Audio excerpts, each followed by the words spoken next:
Well, so happy to be able to have this conversation with you today. I know we've talked in the past about how talent acquisition is changing and some of the more innovative things that you and your team have been doing.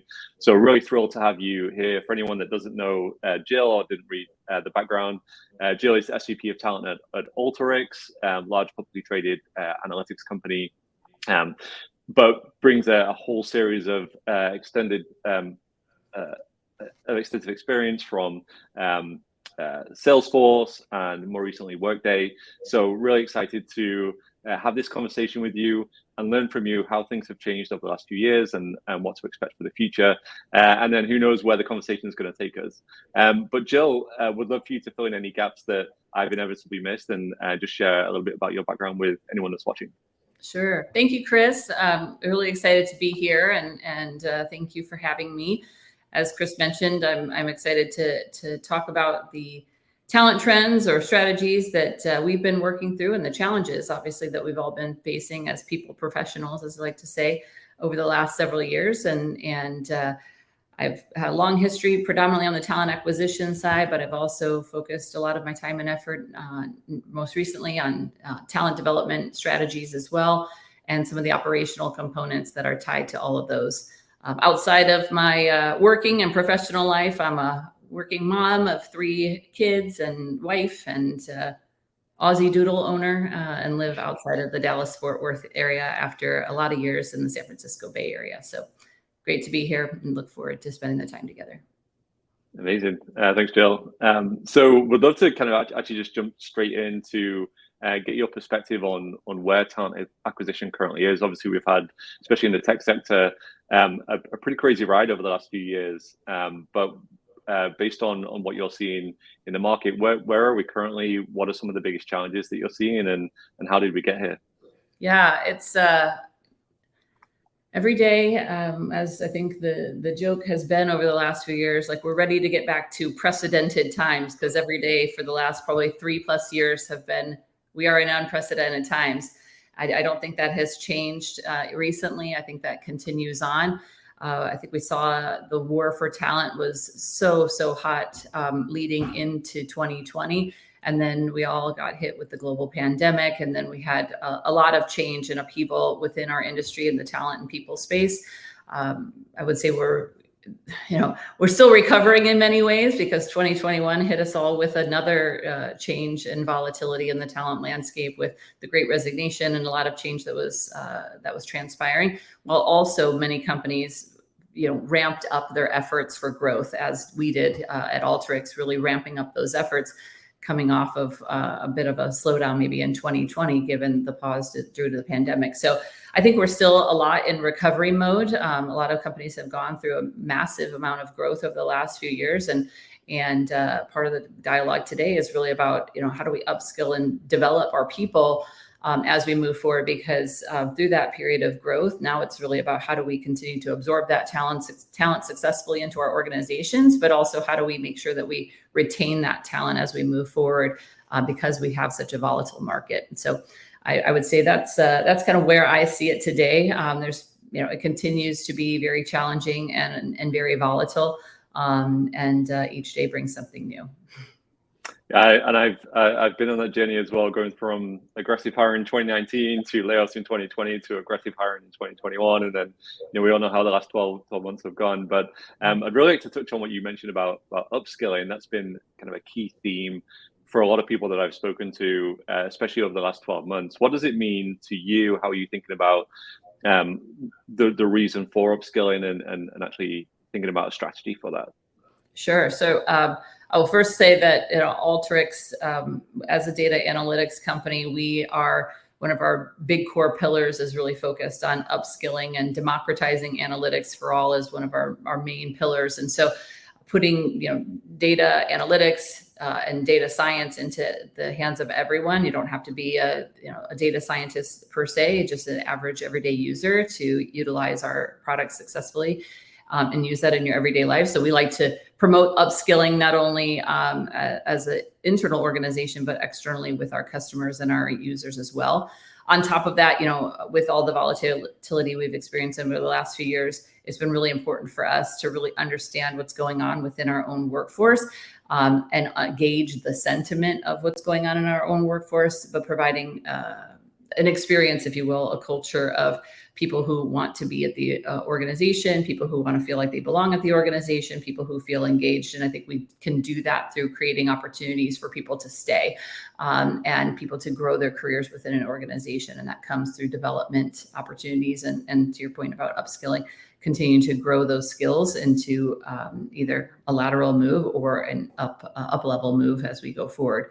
I think it's also about, I think the title of our talk was really about future proofing. And it's also about that. It's really about, after a period of heavy growth, how do we think more long-term into what our talent strategies are, our workforce planning, our future proofing of our workforce. So we're developing those talents from within, and creating those opportunities for people to advance and to continue their professional development. Amazing. And so as one of the leading data analytics companies, you're really at the forefront of what is the future actually going to bring. And I've heard Dean Stoker, the founder of Alteryx, talk about really empowering the citizen data scientist, and that's been a big part of the mission of the organization. I'd love to hear how you're thinking about the future requirements of actually your own talent organization, and how are you anticipating what's going to be needed 18 months, 3 years, 5 years from now, to actually build that investment plan and actually train the people that you're going to need for the future? Yeah, it's a great question, and one that we've really been focused on, I think, probably since the beginning of my time here at Alteryx, because we have been in such a period of hyper growth of the company. And so really just building out like the foundational layer of the organization, whether that's from our recruitment strategies, whether that's from our operational strategies, whether that is really looking at, like I said, internally at our data analytics, internally our people analytics function, and what's really understanding the core of your workforce to then build upon as we go forward. So that's a lot of what we've been focused on as an organization. We've also heavily invested in building out new programs on the development side as well. And so that can be anything from self-service opportunities for your average employee who wants to just learn a new skill or learn a new characteristic about being a people leader, to anything to people leadership programs that we're in the middle of building out as well. So we've invested in building out those programs as well as the teams to support them over the last year. And that will continue as we go forward, just heavily focused on how do we continue to retain our talent and then grow our talent from within. Great. And so that's really thinking about long-term retention and growth opportunities. And actually, I kind of saw that you were then talking about marrying that up with the talent acquisition strategy and thinking about the recruiting pipeline. Like, how do you think about measuring then the kind of like end-to-end employee life cycle? You think about how recruiting feeds into onboarding, feeds into learning and development and upskilling and promotions, and the kind of through life cycle. It seems like that's going to be a big theme for you moving forward. What are the kind of key metrics that you're looking at? How are you measuring them? And what are the trends that you're hoping to see over time?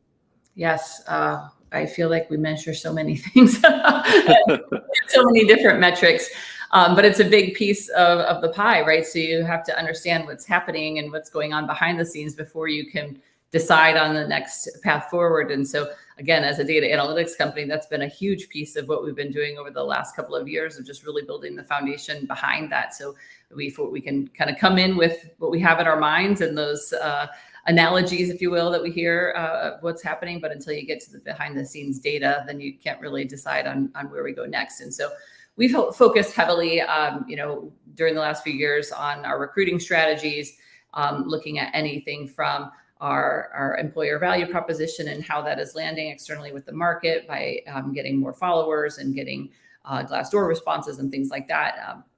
Really heavily focusing on where that trend is going and the sentiment in the market, but tying back content and things like that to our EVP so that we showcase more who we are as an employer and why we are an employer of choice and why it's exciting to be at Alteryx at this time.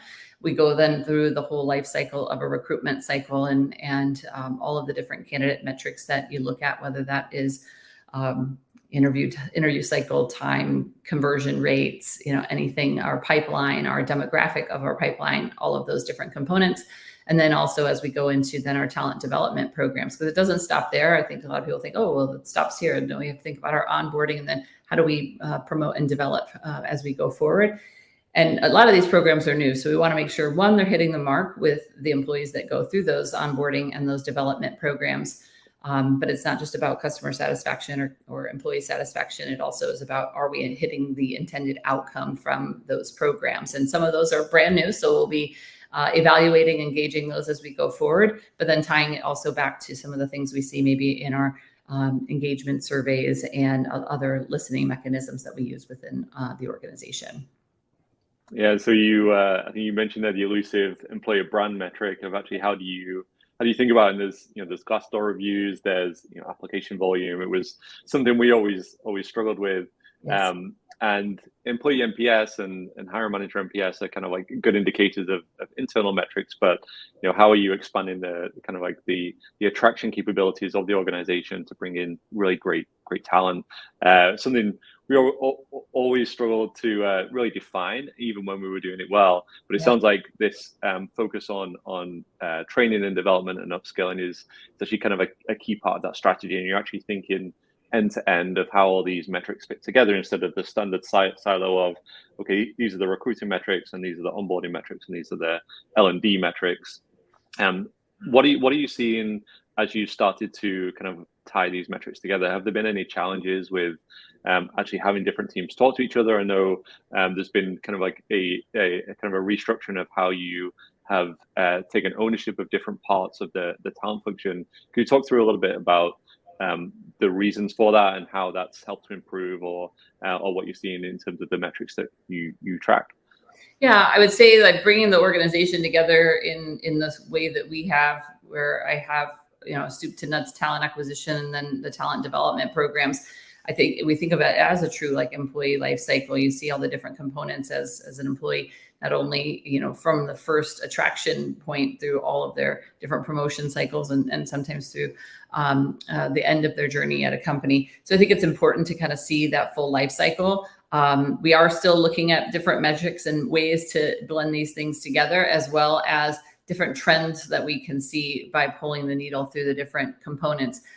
Right now, we're underway of really focusing on another elusive metric that I know you will appreciate, Chris, is earlier on. How do we think about the success of the hire at the organization, and how do you bring that trend or that those characteristics back into not only your recruitment processes, but your attractiveness processes, and then also as we go forward into development. And so there's different pieces there that we're still working on and figuring out as an organization, but really, to your point, wanting to thread that needle all the way through from the very early stages and all the way as we get into the development life cycle.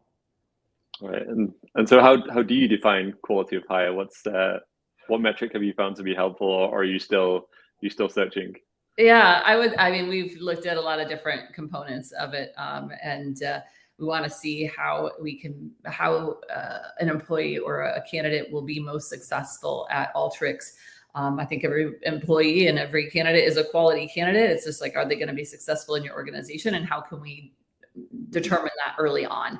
And we've looked at things like promotion rates and tenure rates and transition rates within an organization. We're also tying that back to internal KPIs and really understanding, looking at things, whether it's tenure previous to coming to the company, whether it's company information, demographic information, anything. It's like looking at what those trends are telling us, and then how do we then hone that into different characteristics that we can build into our programs and practices along the way. So verdict is still out. It's underway, but I've helped to build some of these programs and practices in my previous experiences. Each organization looks at it a little bit differently, but as well, through a period of significant growth, you need a good amount of data to help support that as you go. And so it takes a bit of time to build that model out.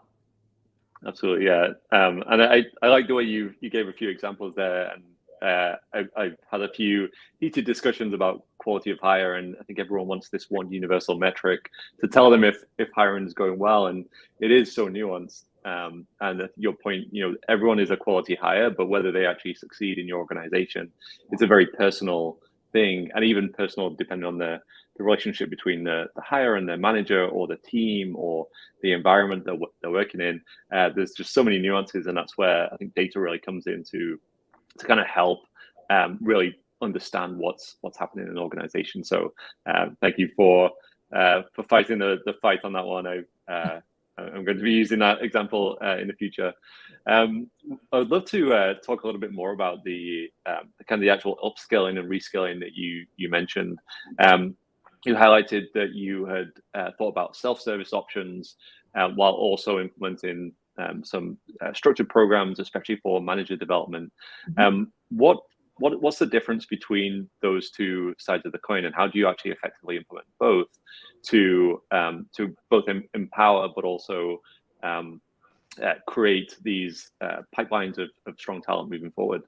Yeah, it's a good question. I think one, we want to provide opportunities for everyone, and everyone has differing needs, right? And so I think that having a platform that has a lot of different content, whether that's internal built content for sales enablement, for example, or any other program that you might have, we can create that anyone can go to at any time to learn something more and new and different, to upskill themselves in a new area or a different department or what have you. Especially good for internal mobility, options to put more information out there to provide, hey, these are the things that this team is doing, and here's a little bit to learn more.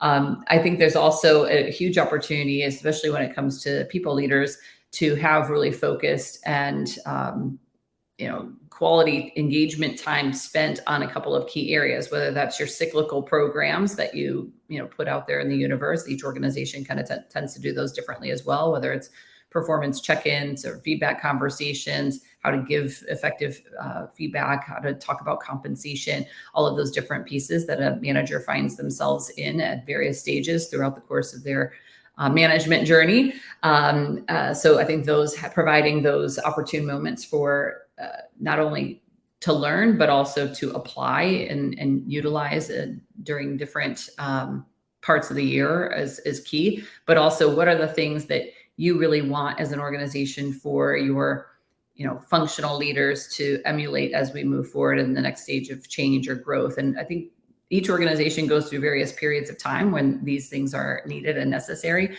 And also, how do we help enable so everyone's thinking about a different program the same way as we go forward? So I think there's a lot of different ways you can focus on an audience and create those moments, whether that's, like I said, self-service opportunities every day, or whether that is these targeted kind of development programs. We've also offered things. We have a women's executive shadow program that we offer that people can opt into. It's not required. People can just opt into it to see how executives go about their week or go about their day, or different meetings. And so providing those opportunities for folks to learn more and to jump in. And it's an opt-in program that people can participate in that really have gone a long way to just learning and again, kind of a self-service opportunity. Amazing. And how do you think about the difference between actually offering something self-service versus actually mandating that someone goes through this? As in, if you're going to become a manager, you want to do the management training and get the training on how to talk about compensation and promotions and disciplinary procedures. But at what point do you really kind of emphasize the kind of mandatory requirement of some of this kind of training and versus just letting people opt in themselves? Yeah, I think for that, it's I want programs that aren't mandatory, because people are really wanting to participate, right? That we want everybody to learn the skills that we find and think are necessary to be a next level leader at the organization. But I want people to really be excited about those programs, so they are just, please nominate me. I'm ready. I want to go in, right?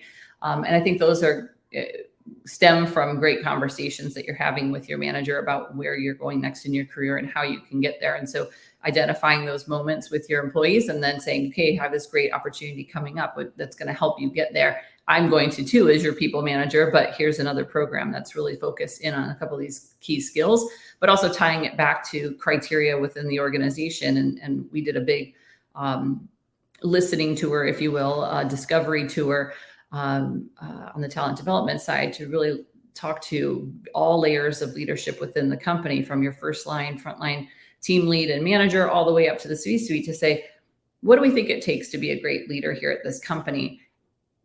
Let's talk about that, narrow it down to a couple of main characteristics, and then how do we build programs to help you to understand what those characteristics are, how you can emulate those in your everyday life and apply those skills with your team, and then build it from within and build upon them as you go throughout the course of your career. So we want every people leader to go through those programs. I'm sure you know too, Chris, like every company I've been at, you do the engagement survey, whether it's annual, quarterly, weekly, it's always the bottom of the barrel question that comes in every time, professional and career development. And so it also helps to go back to that. This is what you've wanted and asked for, and here are some programs that we're going to help support you getting there. Amazing. So you can tie it all back and say, this is what you asked for, this is what we have. And it's self-service, so you can opt in. I think we always had this dream of creating this incredible self-service internal mobility program where you can navigate your own career path and actually get the training and development you need ahead of time, so that by the time you're ready for a move, the most logical choice is to stay with the organization, but actually move horizontally or diagonally up and actually grow. And it sounds like that's the foundation that you're building and the kind of career path that you envision people taking as they're growing their career at Alteryx. Yeah, absolutely. Absolutely. And I think it's about some of those retention pieces we talked about earlier, but also creating a culture where people, their experience here is that it takes a lot to hire every single person that we hire into the company. We want them to stay. We want to help make them successful. And all of these programs and these different outlets that we're providing will help them do just that, whether it's your first day of new hire orientation and onboarding, through your broader onboarding programs, through the development programs as we go forward. All of those different components all tied together will help create an experience where people feel supported and know kind of how to navigate through some of those pieces that come their way, but also create those opportunities for them to take on that next responsibility, to your point, whether it's a lateral move or a stretch assignment or a new promotion coming up forward. Absolutely. And actually, one of the kind of the biggest new in-demand skills, and I'm happy to kind of jump into this topic, is automation and AI, and how people need to actually engage with that. We mentioned the citizen data scientist before. I feel like everyone's becoming a citizen programmer now, with prompt engineering and all those increasing requirements to actually be able to engage with ChatGPT and kind of the other platforms that have been introduced. Yeah. What have you seen from your experience, especially focused in the talent world? Have you seen much disruption from the use of AI? How are you thinking about that as a skill set for the future? Yeah, it's funny because I feel like it's so new, but yet it's been around for a couple of years now. I think we're just starting to get on the bandwagon, if you will. It's everywhere now. I'd say in the last 6 months, it's in every single conversation. I think there's so many pieces. There's a lot of opportunity, first and foremost. And I think there's a lot of challenges that I think that people have to still navigate through or figure out how it's best going to be utilized when it comes to the people world.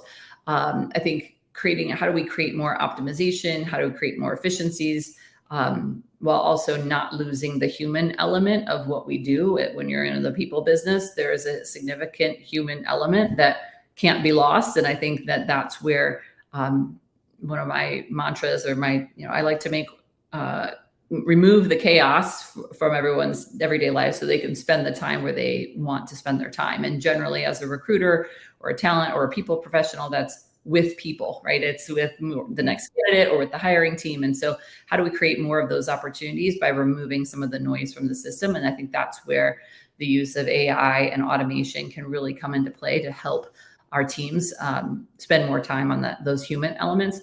And I think there's a lot of opportunity, whether that's from scheduling components, or whether that's research and content review, whether that's communications and feedback in certain elements. There's a lot of different avenues there. I think there's still a lot of pieces where people have some concerns, rightfully so, right, related to data privacy or compliance, or even some of the bias pieces that we've been trying to eliminate from our practices for so long. We don't want to incorporate that now by utilizing tools that are only listening in one direction. And so I think that that's key to keep front of mind as we move forward, and seeing what may work, and what elements we want to maybe leave behind. And again, each organization is going to look at it differently. Absolutely. I actually see a lot of similarities with the growth of people analytics as a function, where traditionally you would have the operator would be expected to run their own analysis. To the extent that they were able to, they'd have to collect and process all the data, and tools like Alteryx have actually eliminated a lot of that requirement for many people. But with people analytics, we went from a world where everyone had to manage that whole process themselves and had to be almost a jack of all trades, to one where you have this separate function that is actually able to do all of that process and that data management for you, and actually just allow you to focus on the thing that you're good at. And I see with the use of AI a lot of that same path, where the kind of repetitive, continuous outreach, or filling in forms or clicking buttons in the ATS, hopefully will be eliminated, and actually will allow people to just focus more on those kind of person-to-person interactions, which is what we want our kind of recruiting teams and our talent functions to be doing more effectively. Any kind of major challenges that you see that you would advise anyone who's maybe just getting into the space and is a little nervous about how AI is going to impact a career path in talent? I think there's always nervousness or anxiousness when something new. I think previous lives it was outsourced, right? Everyone got really nervous about that, and I can understand why. I think automation was kind of the next one, and now AI. I think it's kind of always starting with the why. Like, why is this important? How can it help us?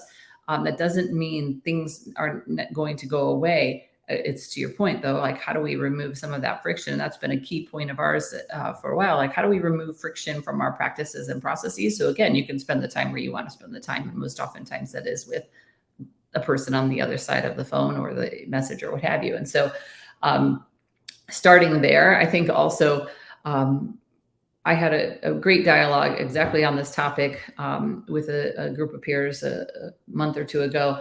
And it just made me start thinking, well, maybe in some ways we're not necessarily ready for that, but where can we be ready for that? And like, let's just talk about where those pieces of noise are, the clouds of noise that hold everybody back from a time management perspective in your everyday life. Let's start there. I think everybody can recognize where they spend maybe too much time on certain things that are manual, or to your point, are, pushing of buttons and systems, and like, let's identify those, and then let's see how we can resolve that so that we can give you time back, starting there, and creating more of those opportunities for people to provide that insight. And then we can kind of go into and what's going to help us to take that noise away, so that, again, it's participative, it's people providing opportunity moments for themselves in their everyday life, and they see kind of the benefits of it, so that it doesn't feel so scary or anxiety inducing to have a new technology come their way. Amazing. And yeah, exactly what I've been advising a lot of people is, like, really understand what can it do, how can it actually empower you to do more of the things that you're good at, but also I think where are its limitations, and how can you overcome those limitations with your own value add? If you copy and paste an output from ChatGPT, you're never going to outperform someone who's creating original content, or trying to build that personal relationship with an individual. And so I think that's going to be a kind of a key message moving forward. So Jill, this has been an amazing conversation. I think I've learned a ton. It was great to chat to you in more depth about some of these things. Yes. If anyone else would like to engage with you further, or see what you and the team at Alteryx are doing, how can they get in touch? And are there any call-outs that you'd like to recommend? Sure. I mean, we are actively engaged on LinkedIn, and feel free to reach out if anyone has any questions for me. I'm happy to provide any answers if I can help in any way. I'd also love, some of these topics that we raised today, if people have different thoughts or ideas or things that they've tried, always interested in learning more there. So feel free to reach out to me there.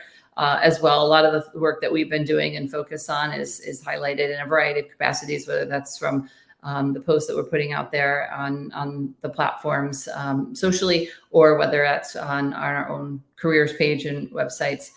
So feel free to find us there as well on Alteryx.com. Wonderful. Thanks so much, Jill. It was a great conversation. You too. Thank you so much, Chris. Really enjoyed the time and look forward to connecting with you again very soon. Thank you for having me. Thanks.